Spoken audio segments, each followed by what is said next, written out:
विद्यार्थियों, हिंदी साहित्य बीए प्रथम वर्ष प्रथम प्रश्न पत्र की ऑनलाइन कक्षा में आपका पुनः स्वागत है। इस वीडियो में हम जयशंकर प्रसाद की जो कविता हम पढ़ रहे थे, पेशोला की प्रतिध्वनि, उसी को आगे बढ़ाएंगे। इस कविता के विषय में मैंने आपको पिछले वीडियो में बताया था और हमने कुछ व्याख्याएं भी की थी। आज हम उसी व्याख्या भाग को और आगे बढ़ाएंगे। आप लोग पिछले वीडियोज अवश्य देख लें, चैनल को लाइक करें, शेयर करें, सब्सक्राइब करें और आप वीडियो को अंत तक देखें जिससे कि आप विषय को अच्छे से समझ पाएँ। तो आज हम उसी कविता को और आगे बढ़ाते हैं। दुर्बलता इस अस्थि मांस की ठोक कर लोहे से, परख कर वज्र से, प्रलयोल का खंड के निकष पर कसकर चूर्ण अस्थि पुंज सा हंसेगा। अट्टहास कौल साधना पिशाचों की बिखर चूर चूर होके धूलि सी उड़ेगी किस दृप्त फुत्कार से। कौन लेगा भार यह,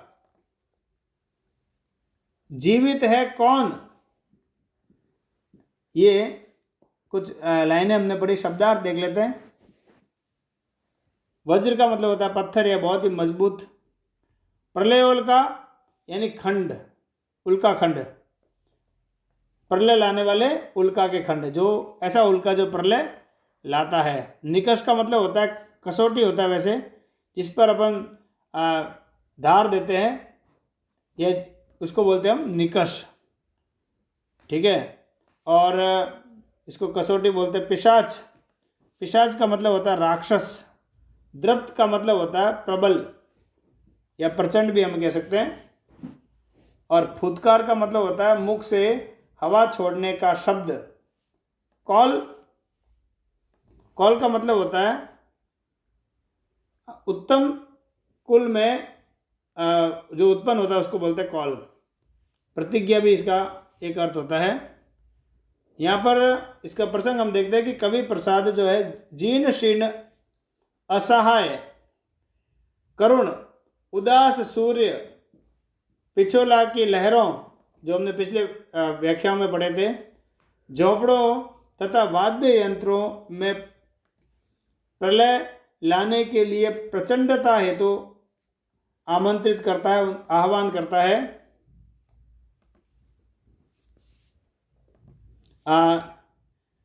इससे आगे यानी यहाँ पर जो है इस कविता इसमें जयशंकर प्रसाद उसी प्रचंडता को लाने के लिए यहाँ पर सभी का आह्वान करता है। और व्याख्या देखते हैं कि प्रसाद जी इन पंक्तियों में कह रहे हैं कि हमारे अस्थि मांस मज्जा से बने दुर्बल शरीर को लोहे की कठोरता से ठोक कर पत्थर पर परख कर प्रलय लाने वाले उल्का खंड के ज्ञान पर चढ़ाकर कौन उच्च कुल में उत्पन्न होने वाला दृढ़ प्रतिज्ञ होकर बिखरे हुए अवयवों को एक समूह का रूप प्रदान करेगा और अपने इस सफल प्रयास के लिए खुलकर हंसेगा। अट्टहास करेगा अर्थात उदासीनता जो हमारे चारों ओर बिखरी हुई है, पराजय, असहाय करुणा, दुर्बल शरीर को लोहे पर ठोक कर पत्थर पर परख कर प्रलय की उल्का कसौटी पर कसकर एक करने वाला आज कोई उच्च कुल उत्पन्न महापुरुष नहीं है। जिस प्रकार महाराणा प्रताप थे।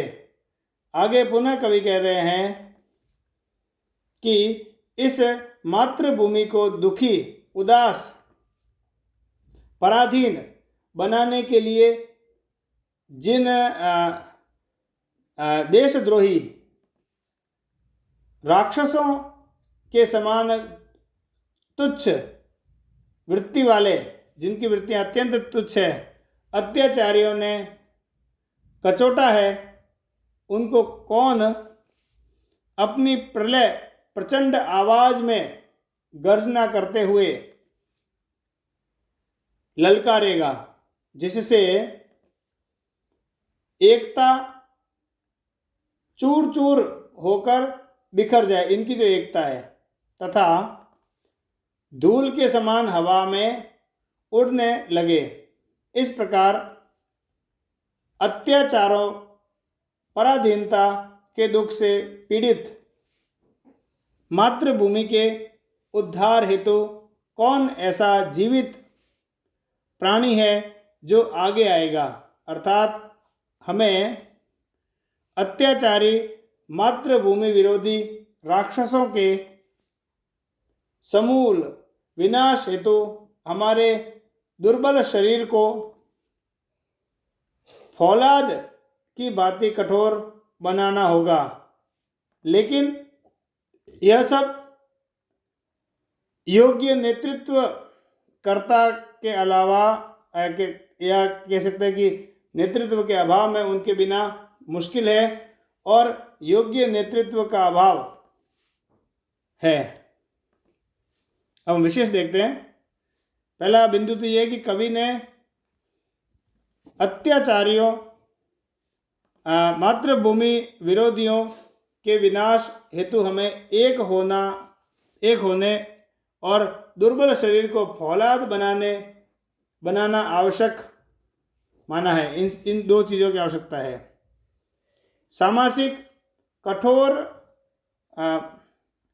सामासिक और कठोर वर्गों के प्रयोग से भाषा में ओज गुण व व्यंग्य आ गया है, क्योंकि यहाँ पर ओज गुण की विद्यमानता पिछले पंक्तियों में भी हमने ये जाना था। इसमें भी उपमा, अनुप्रास, प्रश्न, अलंकारों से जो पूरा प्रसंग जो है वो समसामयिक चेतना जगाता है। इसकी जो शैली है वो उपदेशात्मक है। और हम अगला पद पढ़ते हैं। सांस चलती है किसकी, कहता है कौन, ऊंची छाती कर मैं हूं मेवाड़ में अरावली श्रृंगसा। समुन्नत सिर किसका, बोलो कोई बोलो, अरे क्या तुम सब मृत हो। आह, इस खेवा की कौन थामता है पतवार, ऐसे अंधड़ में अंधकार पारावार गहन नियति सा। उमड़ रहा है ज्योति रेखाहीन क्षुब्ध हो। ये आपका पद है। शब्दार्थ देख लेते इसमें। श्रृंग सा का मतलब होता है शिखर के समान, चोटी के समान। समुन्नत का मतलब होता है ऊंचा। खेवा का मतलब होता है नाव, और नाव पतवार हम सब जानते हैं, जिसके द्वारा हम नाव को चलाते हैं। और क्षुब्ध का मतलब होता है दुखी, भयभीत। और इसके अलावा प्रसंग इसका पूर्ववत है, इसमें भी आह्वान किया गया है। हम सीधी व्याख्या देखते हैं। उद्बोधनात्मक स्वर में कवि कह रहा है कि मातृभूमि की इस दुखी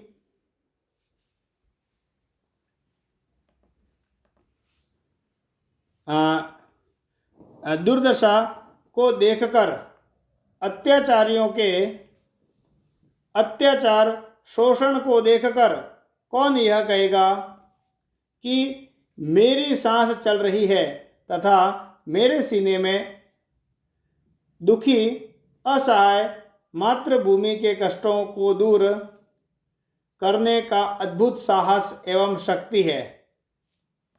मेवाड़ में कौन ऐसा वीर पुरुष है जिसे अपनी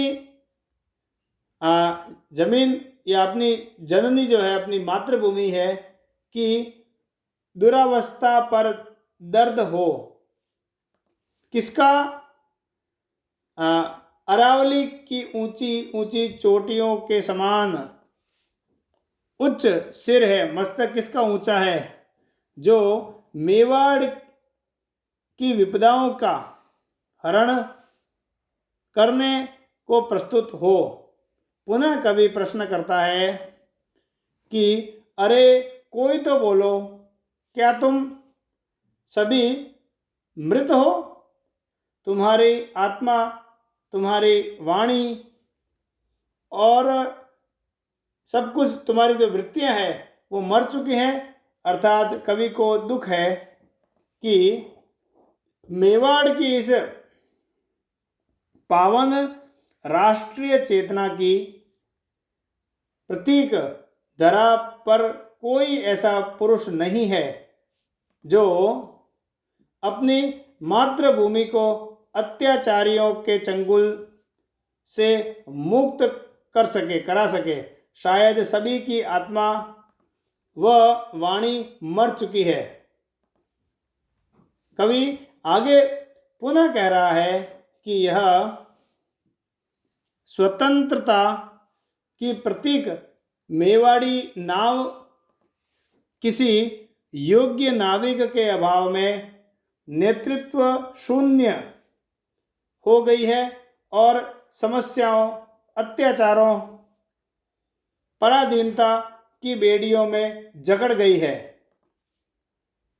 इसको मुक्त कराने वाला कोई नेतृत्व करता नहीं मिल पा रहा है। इसलिए इसकी यह दुर्दशा हो रही है। यहाँ पर अंधकार की समस्याओं रूपी अतल सागर नियति का मतलब भाग्य के समान अत्यधिक गहरा होकर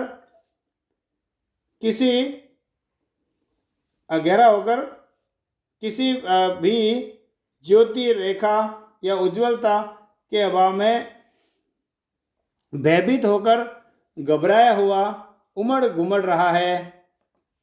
अर्थात सभी तरफ भय की व्याप्ति है और सब तरफ अत्याचार, शोषण और उदासीनता, अकर्मण्यता का गहरा वातावरण प्रकाश रेखा निर्देशन के अभाव में छाया हुआ है। यहाँ पर नेतृत्व नहीं है, इसलिए ऐसी स्थिति हो रही है जिसे कोई भी दूर करने वाला नेतृत्व करता नहीं मिल पा रहा है। अब हम देख लेते हैं विशेष। भारतवासियों में निरंतर बढ़ रही शोषण, अत्याचारी या अत्याचार कह सकते हैं, अयोग्यता, आलस्य की वृत्तियों पर कवि ने व्यंग्य किया है। पहला बिंदु तो यही है। दूसरा, मातृभूमि एवं जीवन के प्रति उदासीनता की वृत्ति कवि के दुख का विषय है। इसमें अलंकार, अनुप्रास, उपमा, रूपक एवं प्रश्न अलंकार है यहाँ पर भी, और इन अलंकारों के प्रयोग से भाषा प्रभावोत्पादक बन गई है। इसकी भी शैली जो है वो प्रतीकात्मक है और प्रतीकात्मक के साथ साथ उपदेशात्मक भी है। अब अंतिम इसके पद की ओर व्याख्या कर लेते हैं। खींच ले चला है काल धीवर, अनंत में सांस सपरी सी अटकी है किसी आशा में। आज भी पैशोला के तरल जल मंडलों में वही शब्द घूमता सा गूंजता विकल है, किंतु वह ध्वनि कहाँ गौरव की काया पड़ी माया है प्रताप की। वही मेवाड़, किंतु आज प्रतिध्वनि कहाँ।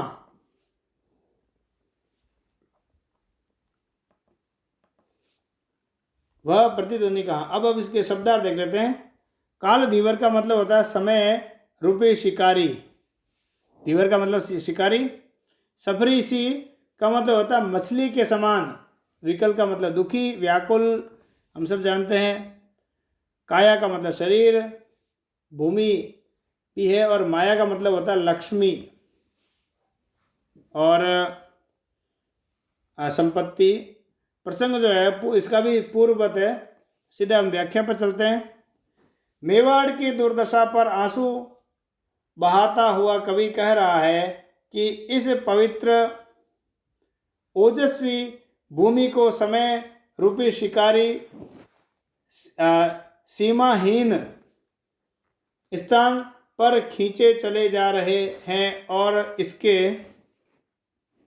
निवासियों की सांस जल से बाहर निकाली गई तड़पती मछली के समान इस आशा में अटकी हुई है कि उनको स्वतंत्रता रूपी जल की प्राप्ति अवश्य होगी तथा उनका जीवन पुनः विकसित होगा।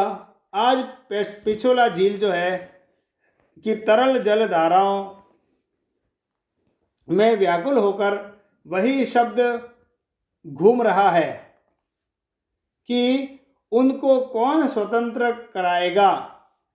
उनकी स्वतंत्रता भावना की रक्षा कौन करेगा। कवि सत्य को उजागर कर रहा है कि पिछोला झील की लहरों तथा उसके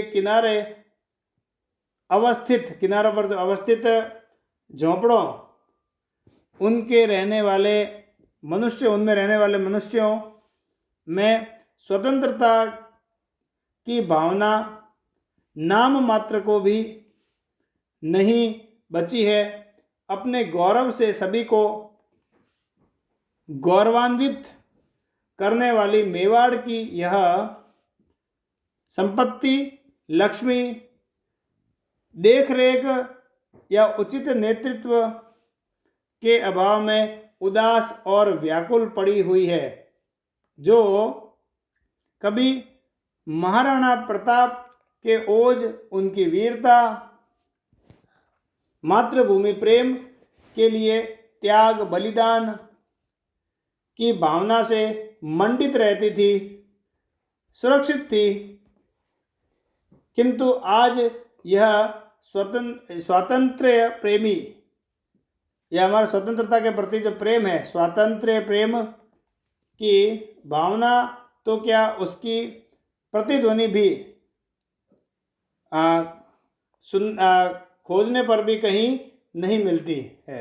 हम इसको ढूंढते हैं प्रतिध्वनि को, फिर भी हमें नहीं मिलती है। यहाँ पर विशेष देख लेते हैं कि मेवाड़ की स्वातंत्र्य प्रेमी भूमि एवं स्वातंत्र्य प्रेमी शासक महाराणा प्रताप की गौरवशाली संपत्ति के प्रति बढ़ रही उदासीनता, अकर्मण्यता पर कवि ने खेद प्रकट किया है। इसमें रूपक, उपमा तथा प्रश्न अलंकारों से भाषा शैली इसकी जो है वो प्रतीकात्मक, उपदेशात्मक बन पड़ी है। राष्ट्रीय चेतना को जागृत करना कवि का यहाँ पर लक्ष्य रहा है। और इस प्रकार से जयशंकर प्रसाद की ये कविता है, ये समाप्त हो गई है। आप सारे वीडियोस देखते रहें, अध्ययन को इसी प्रकार से जारी रखें। आप सभी का बहुत बहुत धन्यवाद।